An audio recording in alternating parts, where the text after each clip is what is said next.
오늘 새벽에 이제 미국의 선거가 지금 개표가 진행되고 있긴 합니다만 조 바이든 후보가 선거인단 매직 270명을 넘어서 당선됐다라고 이야기를 합니다. 이 조 바이든은 오바마 대통령이 있을 때 부대통령으로 8년간 했어요. 그러니까 대통령 출마를 3번 했는데 삼수하다가 이번에 된 거예요. 그 여러분이 잘 알다시피 1972년도 델라웨이즈 연방 상원의원으로 시작해서 내리 6선을 했으니까 특히 조 바이든은요 외교 아시아 쪽 담당, 우리 한국을 너무나 잘 알아요. 그래서 2013년도에 DMZ도 왔다 갔고 했던 그런 아주 정통파 이번에 대통령 당선자인데, 또 이번에 특이한 것 중에 하나는 카멜라 해리스라고 하는 부통령이 있죠. 이분이 미국 역사상 최초로 여성 부통령이 나왔고요.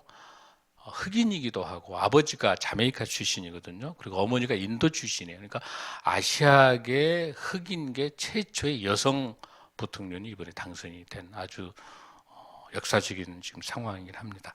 아직 지금 트럼프는 여러분이 알다시피 승복하지 않고 투표가 최종적으로 되고 연방 대법원을 통해서 하려고 하는데, 어쨌든지 간에 이번에 중요한 이슈 중에 하나가 바로 우리가 오늘 뉴노멀이라고 이야기한 것처럼 코로나19가 이렇게 바꾼 거예요. 그리고 역대 어마어마한 그 1억 4천 명 투표 부분에 있어서 어마어마한, 그러니까 우편 투표가 집중되고 하는 거, 민주당에서 이게 전부 다 코로나19의 영향이에요. 이번 대선이 이렇게 흔들었던 것은 코로나19가 뒤집은 거예요. 즉 뭔 말이냐면 코로나19에 의해서 뉴 노멀 시대, 포스트 코로나 시대야. 이제 정치, 경제, 사회, 문화 모든 영역이 뉴 노멀입니다. 오늘 제가 통계 보니까 미국이 지금 965만 명이 확진에다가 23만 5천 명이 사망해요. 전 세계가 4,932만이니까 거의 미국이 한 4분의 1을 차지하고 있어요. 그러니까 이번에 선거에 아주 결정차를 받게 된 거죠. 우리나라도 지금 27,427명인데 지금 사망자가 478명, 어제까지 118명이. 우리는 지금 잘 관리가 되고 있습니다. 그런데 아차하면 우리도 예측이 안 되는 거죠. 이미 우리는 코로나와 같이 사는 거예요. 이런 코로나 시대, 뉴 노멀 시대에 우리에게 있어서 어떤, 우리 기독교, 우리 종교에 있어서 어떤 문제가 발생하게 되냐면, 이 코로나를 틈타서 이단 사이비가 창궐을 하게 됩니다. 여러분이 잘 아는 신천지 이번에 코로나 사태 때문에 완전히 뒤집어졌던 그런 역사가 있었죠. 그런데 2023년에 앞으로 3년 남았네요. 지구가 종말된다라고 하는 조나단 박이라는 사이비단이 등장했습니다. 예수 그리스도 세계 종말 복음 선교회. 그래가지고 어디서 종말이 일어나냐면 전라북도 남원의 금지면에서 발생한답니다. 여러분, 조용규라는 사람은요 2020년에 시작해서 7년 대환란이 시작돼서 2027년에 종말이 온답니다. 유튜브에 지금 나와 있어요. 뿐만 아니라 우리나라에 종말을 주장하면서 이란 교주가 자칭 예수가 27명이나 있어요. 27명. 이 종말론, 이 재림론이 얼마나 중요한데 한국교회가 이걸 놓쳐서, 이 부분에 대한 신학적인 것을 놓쳐가지고 엄청난 명목산 크리스찬들을 양산하는 거야. 교회만 다니는 거예요. 그냥 예배는 드리지 않아요. 그냥 종교인이 종교인. 선한 영향력이 전혀 없이 세상에 손가락질을 받고 지탄의 대상되어 있는 명목상 크리스찬, 저를 포함해서 그 누구도 자립지 못합니다. 지금부터 정확하게 28년 전입니다. 우리나라 전 사회를 뒤집었죠. 한국 교회가 확 뒤집어졌습니다. 소용돌이에서. 여러분 잘 아는 1992년 10월 28일 재림 사건이죠. 종말론. 전국의 250교회 교회가 하얀색 옷을 입고 마포의 성산동으로 다 모인 거예요. 한 2만 명 정도가. 이장님 씨가 이날 다미 선교회라고 다가올 미래를 대비하라 해가지고 다 휴거된다라고 하면서 전 재산을 팔고 직장을 그만두고 이혼하고 팔고 자녀 헤어지고 가산을 다 팔아가지고 다 바쳤어요. 사회가 엄청난 무료. 그래서 외신도 와서 취재했고 MBC, KBS도 취재로 왔어요. 그런데 여러분 1992년 10월 28일 날 저녁 땡 할 때 어떤 일이 일어났어요? 아무 일도 일어나질 않았어요. 더 놀라운 것은 그 다음에 93년 5월 그러면 92년 10월 28일 날 휴거기 다 끝났기 때문에 지구는 다 종말이 돼가지고 없어지잖아요. 그런데 이장림 씨는 거의 한 34억 정도를 챙긴 거예요. 그래가지고 엔화, 달러 만들어가지고 그 돈을 언제 찾느냐? 바로 23년도 그러니까 1993년도 5월 달에 만기되는 거 찾는 거야. 저는 정말로 안 죽고 나머지 다 죽어서 끝나고 그러면서 검사한테 뭐라고 이야기했냐면 저는 이번에 휴거 대상자가 아니에요. 저는 9월 24일 날 검사 앞에서 환란이 오게 되면 지상에 자기는 남아서 순교를 해야 되기 때문에 이게 활동비입니다. 징역 1년 살다 나왔어요. 지금은 얼마나 웃긴가요, 여러분들? 이게 지금 웃기는 이야기 같죠? 그 당시에 있었던 모 씨들은 지금 미국 콜로라도 가가지고 지금도 종말론 하고 있고요. 경남 거제 가가지고 이 씨는 하고 있고 이런 식으로 지금도 종말론, 시한부 종말론을 가지고 이렇게 사이비 이단들이 장난을 치고 있어요. 여러분 웃을 일이 지금 아니에요. 이게 아주 가까이 와 있어요, 여러분들. 우리 아주 가까이. 신천지도 14만 4천이 되면 조건부 종말론. 그러니까 이 성경을 정확하게 알지 못하면 현혹돼요. 금방이라도. 그래서 이런 문제들이 이제 이런 1992년도에 이 이단 사이비 관련된 이 다미선교회 휴거 사건 때 한국 교회가 정신을 차리고 요한계시록과 데살로니가 전후서에 나타난 가장 종말론을 재림을 가장 설명 잘하고 있는 게 이 데살로니가 사도 바울의 종말론과 재림론이기 때문에 이걸 강해를 강하게 했었어야 된다고. 그런데 두려워서 전부 다 쉬쉬쉬 해버리는 거야. 어느 날 교회 강단에서 종말론과 재림론이 설교에 사라지기 시작한 거야.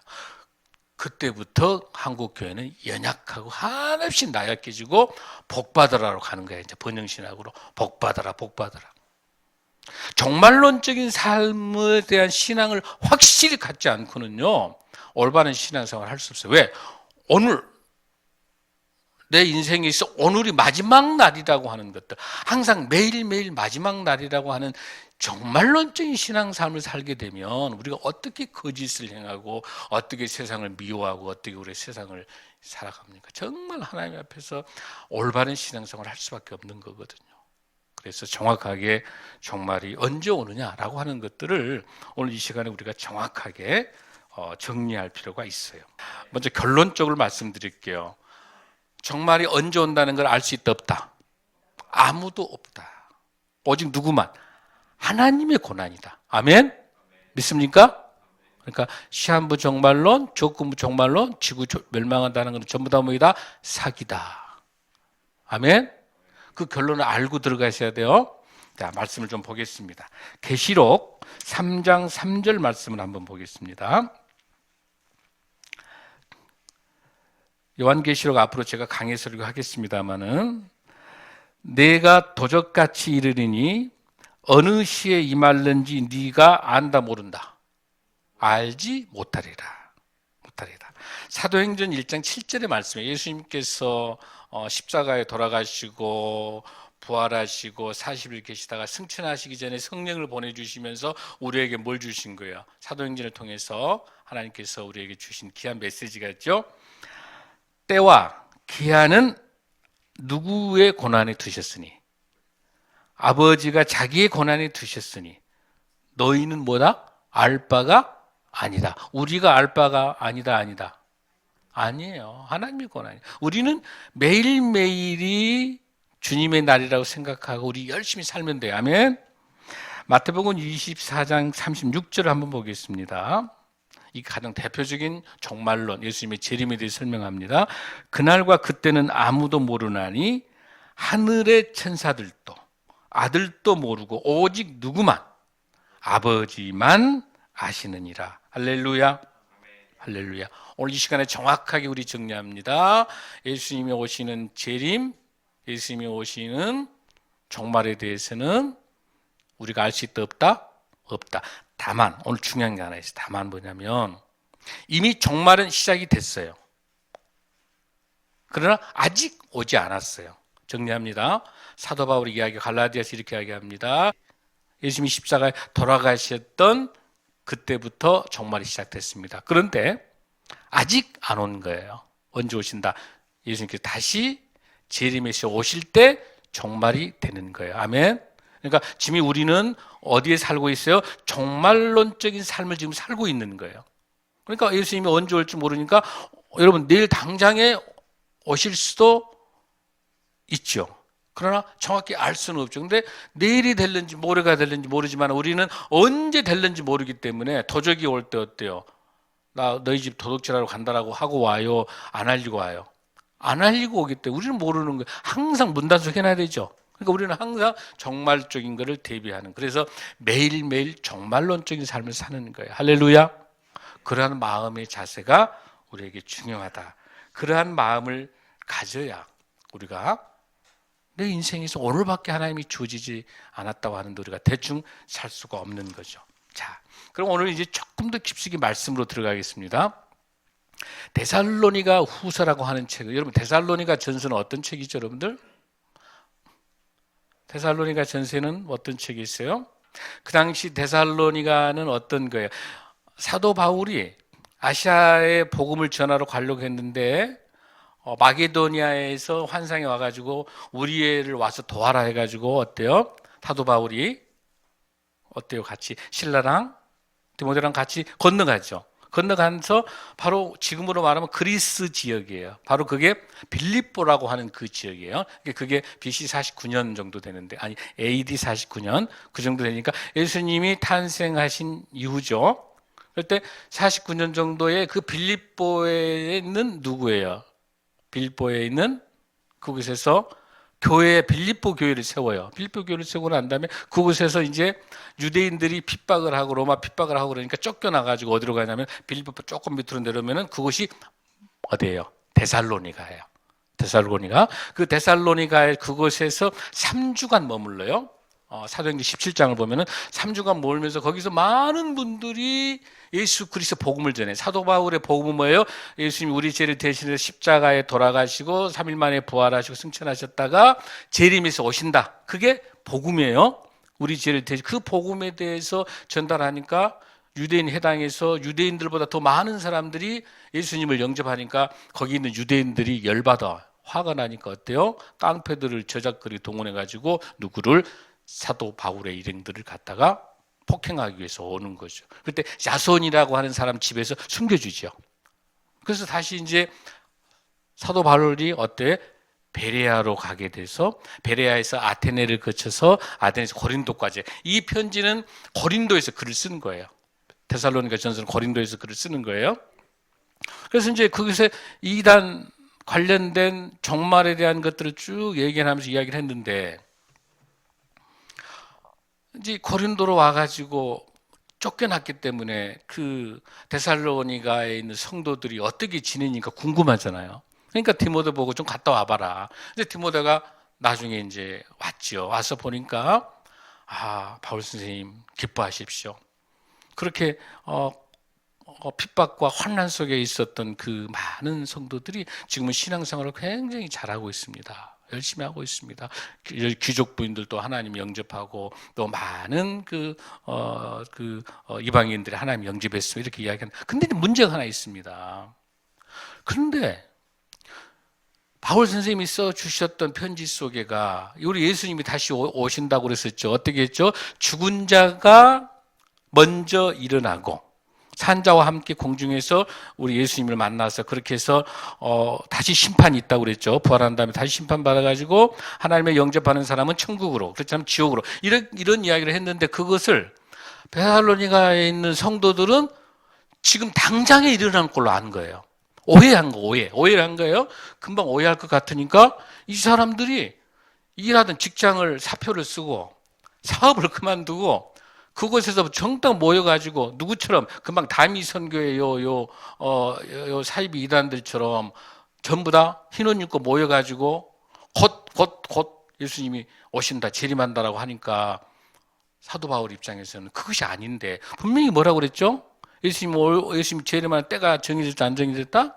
안 정해졌는데 거기서 어떤 상황이 발생하냐면 애언이 나오고 이상한 가짜 편지, 그러니까 사도 바울이 사인하지도 않는 가짜 편지가 나돌아다니면서 내가 예언자가 예언하니까 내일 모레 곧 종말이 오니까 너희들 다 직장이고 뭐고 다 그만두고 다 모여들어 하면서 이렇게 엉망진창인 거예요.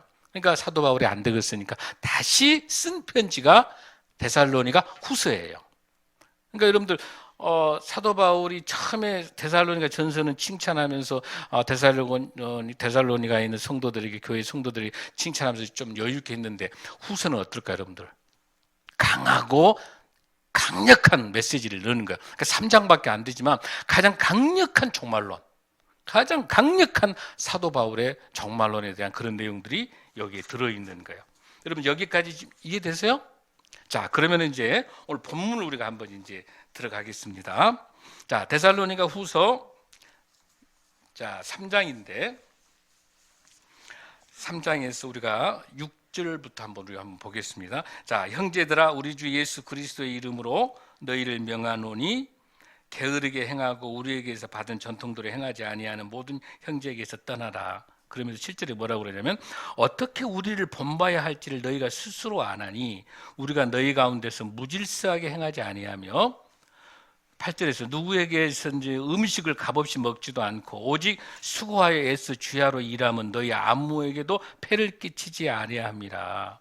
9절에서 우리에게 권리가 없는 것도 아니고 오직 스스로 너희에게 본을 보여 우리를 본받게 하려 함이라. 그러니까 지금 무슨 뜻이냐면은 사도 바울이 기가 막히니까 데살로니가에 있는 교인들에게 편지를 보내서 우리를 본받을 수 있도록 하라라고 이야기를 하면서 배경 설명을 하는 거야. 그러면은 이 내용을 알기 위해서는 데살로니가 후서의 1장하고 2장을 알아야 되는데, 이 3장에서 1절에 보면은 뭐라고 되어 있냐면 끝으로 이렇게 돼 있어. 그러니까 저 보세요.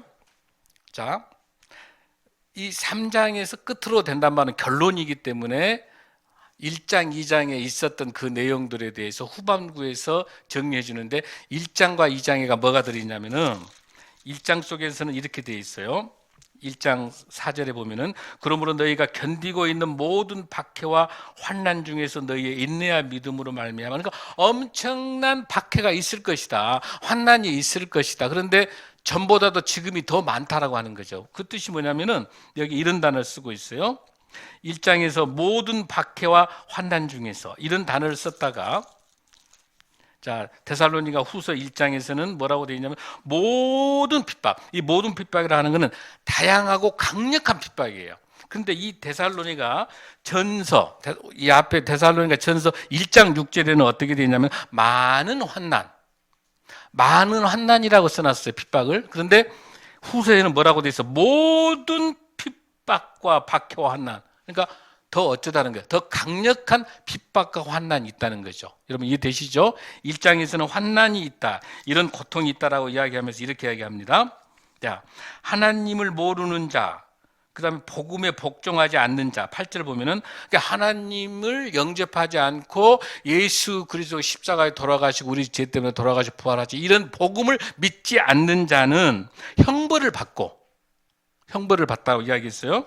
그 다음에 12절에는 이렇게 나와요. 우리 하나님과 예수 그리스도의 은혜대로 우리 주 예수 그리스도의 이름이 너희 가운데 영광을 받으시고 너희도 그 안에서 영광을, 예수 그리스도를 은혜로 복음을 받아들인 사람은 어떻게 되고? 영광으로 가고. 이해되시죠? 그러니까 죄를 짓고 복음을 받아들이지 않은 사람은 벌을 받고, 예수님을 영접하고 복음을 받아들인 사람은 하나님의 영광과 함께 있겠다라고 데살로니가 후서 1장에서는 그 설명을 먼저 했어요. 그 다음에 2장으로 와가지고는 뭐라고 설명하냐면, 한번 2장 본문 한번 보겠습니다. 자, 2장에는 이제 본격적으로 이제 종말에 대한 재림을 설명하고 있습니다. 자, 2장 1절 한번 봅니다. 형제들아, 우리가 너희에게 구하는 것은 우리 주 예수 그리스도의 강림하심과, 강림이란 말이 파루시아, 예수님이 재림에 오신다는 거예요. 강림하심과 우리가 그 앞에 모임에 관하여, 자, 첫 번째 2절 아주 중요합니다. 보세요. 영으로 또는 말로나 또는 우리에게 받았다는 편지로나 주의 날이 이르렀다고 해서 쉽게 마음이 흔들리거나, 여기 앞에 있는 영이 거짓 영이고요, 이 말은 거짓말하는 가짜 예언자들의 말이고요, 우리가 받았다고 하는 이 편지는 가짜 편지죠. 이해되시죠? 이런 사이비 이단들이 현혹시키면서 야, 내일 모레 곧 지구가 종말한다더라, 예수가 재림한다, 이런 거짓말하는 영, 거짓말하는 말, 예언, 거짓말하고 있는 이런 편지들로 말하면서 주의 날이 이르렀다, 예수님이 재림에 오신다라고 하는 것에 대해서 쉽게 데살로니가 성도들아 마음이 어쩌라, 흔들리지 마라, 이렇게 권면하고 있는 거. 흔들리지 말고 또 뭣도 하지 마라, 두려워하지도 마라, 두려워하지도 말아야 한다는 것이다. 그러니까 사도 바울이 데살로니가 성도들에게 이런 다 가짜 사이비 이단들만 믿지 마라, 아무도 모르고 하나님만 아는 건데 그렇게 날짜를 정하고 이렇게 하는 것을 믿지 마라고 2장에서 2절에 말하는 거예요. 자, 3절 그러면서 누가 어떻게 하여도 너희가 미혹되지 말라. 먼저, 자, 예수님이 재림에 오신다면 어떤 현상이 나타난 걸 설명하고 있습니다. 누가 어떻게 하든지 간에 너희가 미혹되지 말고, 먼저 배교하는 일이 있어. 배교한단 말은 뭐예요? 원래 이 군대를 일으킨 임금에 대해서 반란하는 거예요. 그러니까 예수님에 대해서 반란이 일어나는 것들이 배교예요. 그런 징조가 먼저 있겠다는 거예요. 그 다음에 두 번째, 불법의 사람, 멸망의 아들이 나타나기 전에, 그 불법을 저지르는 것이 나타나기 전에는 예수님께서 오신다 안 오신다? 오시지 않는다는 거죠. 자, 그 징조. 그 다음에 4절입니다. 그는 대적하는 자라, 신이라고 불리는 모든 것과 숭배함을 받는 것에 대응하여 그 위에 자기를 높이고 하나님의 성전에 앉아 자기를 하나님이라고, 자기가 하나님이라고 하는 사람이 내세우는 일이 나타난다는 거예요. 할렐루야. 그렇게는, 그러니까 이런 저런 것들의 징조가 있을 때 예수님이 재림하신다. 할렐루야. 그런데 이거를 더 정확하게 설명하고 있는 것이 마태복음 24장이에요. 오늘 여러분 너무 중요합니다. 이거 오늘 정확하게 보세요. 지금 데살로니가 후서에서 사도 바울이 아주 강력하게 3장에 거쳐서 아주 짱짱하게 이야기하는 게, 절대로 너희들 지금 현재 거짓 영이 와서 거짓 편지가 와가지고 내일 모레 예수님이 재림한다, 종말이 온다라고 하는 것을 믿어라, 믿지 마라 라고 하면서 이 설명을 다시 한번 우리가 마태복음 24장을 통해서 한번 보겠습니다. 자, 마태복음 24장에 보면 23장 3절에 보면 이렇게, 감람산에서 제자들이 와가지고, 아니 언제 예수님, 언제 우리가 종말이 되고 언제 우리가 이 세상이 예수님이 재림하게 되시고 언제 종말됩니까? 라고 물을 때 이렇게 이야기합니다. 4절에서요. 자, 무슨 징조가 있냐고 설명합니다. 4절에서는 예수께서 대답하여 이르시되 너희가 사람의 미혹을 받지 않도록 주의하라. 미혹을 받지 않아. 거짓 선지자가 와서 이렇게 꼬시고 막 하는 거 미혹받지 마라. 그러면서 5절입니다. 많은 사람이 내 이름으로 와서 이르되 내가 그리스도다. 가짜 그리스도가, 내가 하나님이 여럿이 나타나고 예수가 여럿이 나타나는 거예요. 그러면서 6절에서 뭐라고, 난리와 난리의 소문을 듣겠으나 너희는 삼가 그런 일이 있어도 두려워하지 말라. 할렐루야. 그러면서 6, 7절에 이렇게 합니다. 민족이 민족을, 나라가 나라를 대적하여 일어나겠고 곳곳에 기근과 지진이 있으리니. 그러니까 곳곳에 지금 중국 땅에 기근이 있고, 이번에 코로나 바이러스 때문에 전염병 일어나니까 지진과 기근 많이 일어나죠. 근데 그것만 가지고 종말이라고 말할 수 있다 없다? 없는 거예요. 그런 징조들이 계속 일어나면서 어마어마하게 발생해야 되는 거예요. 이 모든 것이 재난의 시작이라. 이 8절 여기서 말하는 이 재난의 시작은 두 가지를 가지고 있어요. 이런 엄청난 핍박과 고난이 오는 것은 상대적으로 예수 그리스도의 사랑, 우리 메시아를 간절히 기대하는 그 기대와 같이 들어있는 거예요. 그러면서 9절에가 이렇게 말하면 그때 사람들이 너희를 환난에 넘겨주겠으며 너희를 죽이리니 너희가 내 이름 때문에 모든 민족에게 기독교 신앙, 크리스찬이라고 기독교라고 해서 핍박을 받게 된다는 거예요. 할렐루야. 그럴 때 그런 징조가 보인다는 거예요.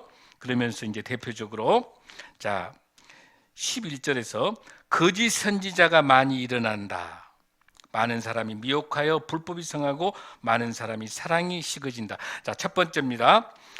기근과 재난이 일어나는 징조가 보입니다. 첫 번째는.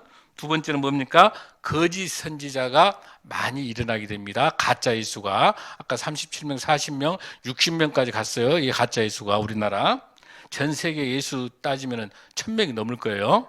이런 거짓 선지자가 많이 일어나서 사람을 미혹하게 된다. 그 다음에 아주 중요합니다. 11절 불법이 성함으로 많은 사람의 사랑이 식어져. 사랑이 식어지구나. 이게 이제 세 번째, 사랑이 식어집니다. 그 다음 네 번째는 그러나 끝까지 견디는 자는 구원을 받는다. 사랑이 식어지고 거짓 선지자가 많이 일어나고 기근과 지근이 일어나고 재난이 있다 하더라도 끝까지 예수 그리스도를 붙잡고 있는 사람은 못 받는다. 구원받는다. 할렐루야. 구원받아서 영생할 줄로 믿습니다.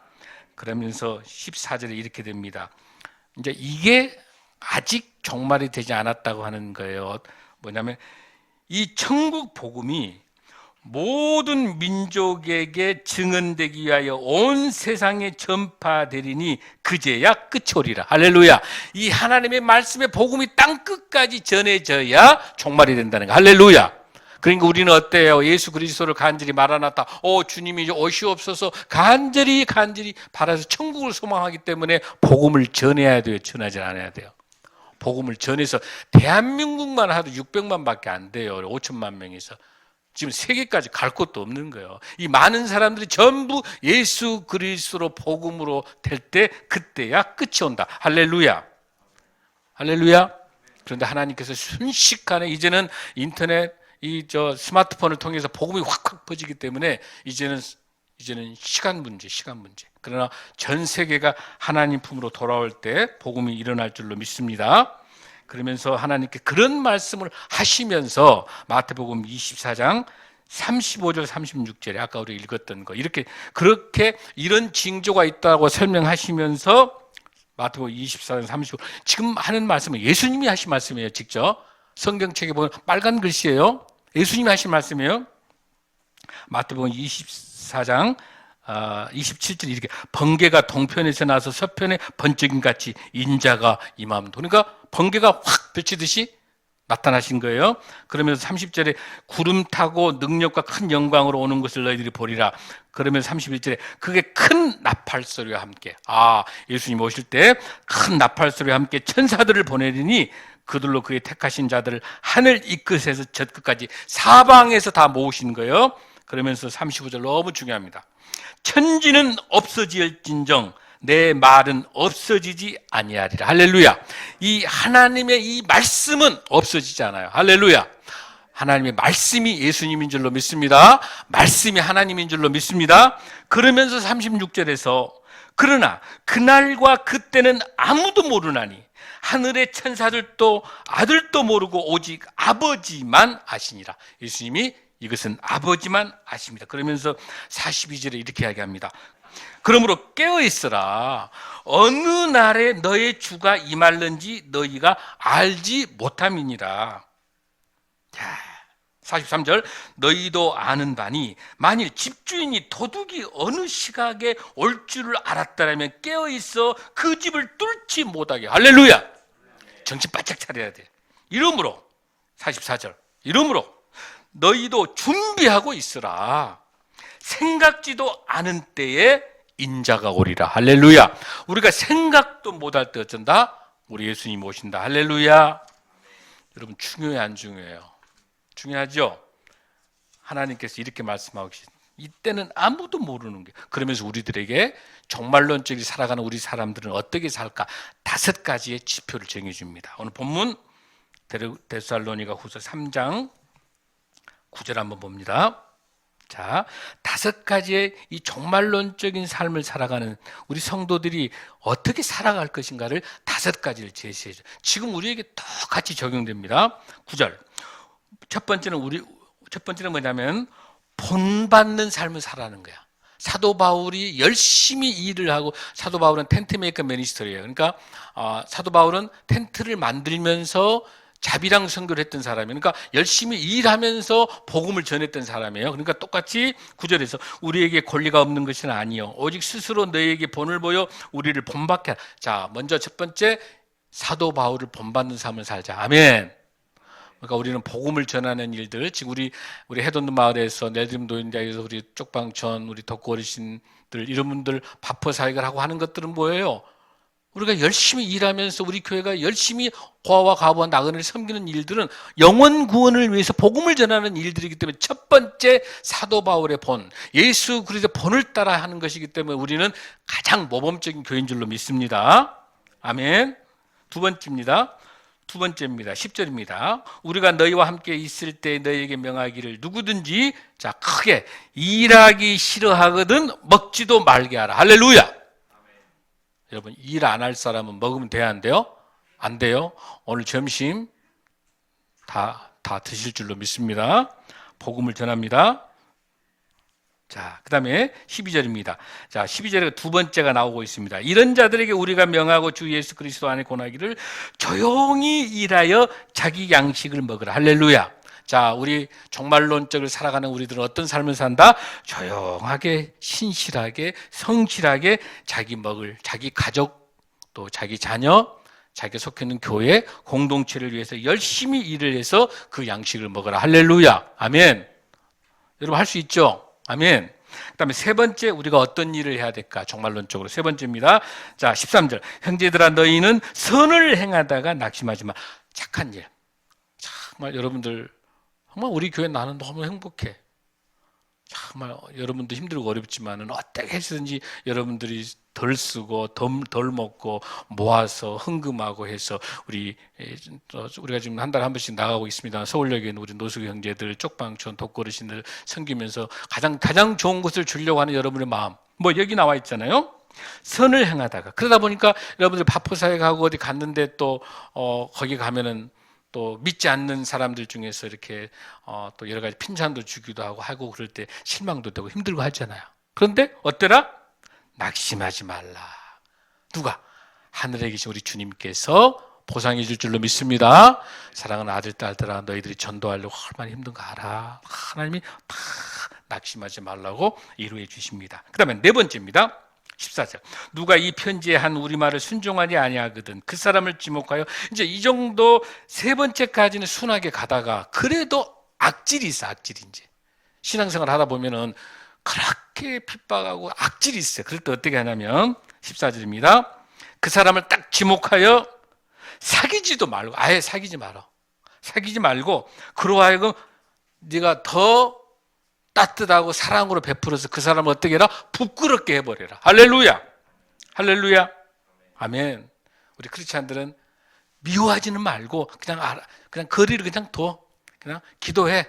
그냥 하나님, 저 불쌍한 영혼이 위해서 기도합니다. 저 불쌍한 영혼이 빨리 회복하고 자기 죄를 잡아가고 오면 좋겠습니다라고 하면서 사귀지 마라. 그냥 그 사람하고 말도 섞지 말고 그냥 기도만 해. 할렐루야. 그리고 그 사람이 나중에 알고 보니까 성령이 감동돼가지고 그 사람이 늦게라도 하나님 만날 수 있을 때, 내가 김 집사한테, 내가 우리 이장로한테, 구장로한테 잘못했구나. 스스로 어쩔 수 있다? 부끄러울 때가 있는 거야. 그걸 내 힘으로 하지 말고 끝까지 어때라? 기다려라. 할렐루야. 여기 중요한 게 하나 있습니다. 여기서 나타난 일이 무엇이냐? 이 일이 무엇이냐는 거야. 일을 우리가 일은 여러분들 창세기, 여기서 하나님께서 말씀하신 사도 바울이 말한 이 일이라는 게 뭔가 보세요. 창세기 3장, 창세기 2장에는 에덴 동산이니까 그 경작할 이 노동을 하지 않아도 충분히 살고 있었는데 그때 아담과 하와가 뱀의 꾀에 의해 가지고 죄를 지으면서 3장부터는 이제는 고통이 들어와요. 근데 그 3장 16절을 보면은 뭐가 됐냐면은 먼저 여자에게는 어떤 고통이 와요? 애를 낳는 출산에 대한 고통이 있게 따른 거야. 그냥 애를 낳을 때, 여러분 무통주사 논다고는 하지만은 처음부터 무통주사 논 게 아니죠. 한참 진통 쭉 가다가 막판에 진통주사를 무통 놓는 것이지 진통을 전혀 못 느끼게 한 건 아니죠. 진통을 느껴야 되는, 그거는 뭐야? 하나님께서 주시는 우리가 죄에 대한 벌이에요. 거의 진통을 느낄 수밖에 없는 거예요. 여자는 그 대신 그 진통을 통해서, 고통을 통해서 주는 하나님의 선물은 뭐예요? 자식을 주잖아요. 선물을 주시는 거예요. 그 다음에 여러분 창세기 3장 17장에는 누가 나와요? 아담이 나온단 말이에요. 아담에게는 어떻게 준다? 수고하게 돼. 수고. 열심히 일을 해야 돼. 노동을 해야 돼. 수고해가지고 뭘 준다? 그 결실 소산을 준단 말이에요. 할렐루야. 이해되시죠? 놀라운 사실은 제가 보니까 오늘 아침에 이제 제가 새벽에 기도하는데 우리 S 선교사님한테 야 너무너무 기쁜 거야. 히브리어를 딱 찾았는데 내가 보니까 창세기 3장 16절에 나타나 있는 여기 있는 이치보햄하고 17절에 나타나는 베이차본이나 이 헬라어의 어원이 아차브라는 단어가 같더라는 거예요. 여자가 애를 낳게 받는 그 고통이라는 히브리어 단어하고 아담이 일을 해서 얻어야 될 그 수고하는 단어가 같은 단어야. 같은 단어. 우리 인생에서 일을 하기 위해서 받는 그 고통, 애를 낳는 고통과 수고와 이 모든 것들은 같은 뜻이구나. 할렐루야.